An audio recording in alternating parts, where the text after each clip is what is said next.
जय जोहार। छत्तीसगढ़ी प्रमुख प्रादेशिक समाचार के संग मैं शुभा मिश्रा।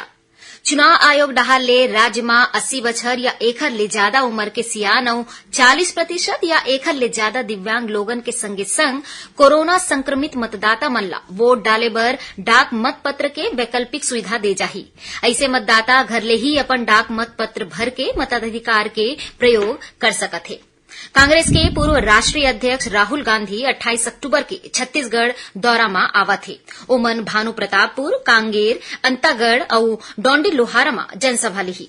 मुख्यमंत्री भूपेश बघेल हा चुनाव प्रचार करत हुए आज बलौदाबाजार के जनसभा में कहीन कि राज्य में कांग्रेस के सरकार बने में एक घाव फेर किसान मन के कर्ज माफी करे जाही।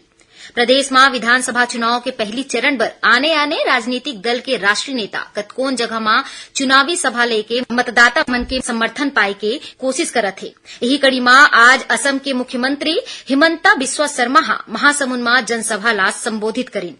उन्हें काली सूरजपुर और दुर्ग में पूर्व केंद्रीय कानून मंत्री रवि शंकर प्रसाद दू जनसभा ला संबोधित करही।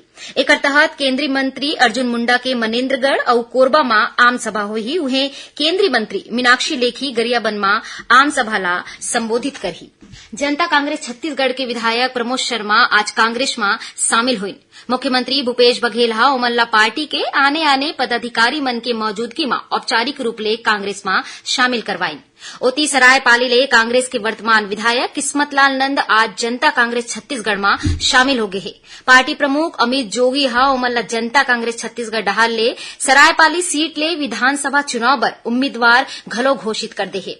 प्रदेश में विधानसभा चुनाव के तहत दूसरा चरण बर काली 100 नामांकन जमा हुई। से चरण बर अब तक 164 नामांकन दाखिल करे जा चुके हैं। बीजापुर के कलेक्टर और जिला दंडाधिकारी राजेंद्र कटारा हा राज्य युवा आयोग के पूर्व सदस्य अजय सिंह एक बछर बर जिला बदल करे के आदेश जारी करे है। और आजादी के अमृत महोत्सव के चलत राजभवन में 27 अक्टूबर के मेरी माटी मेरा देश अभियान के चलत राज्य स्तरीय कार्यक्रम के आयोजन करे जाही। ये रही अब तक के प्रमुख प्रादेशिक समाचार। जय जोहार।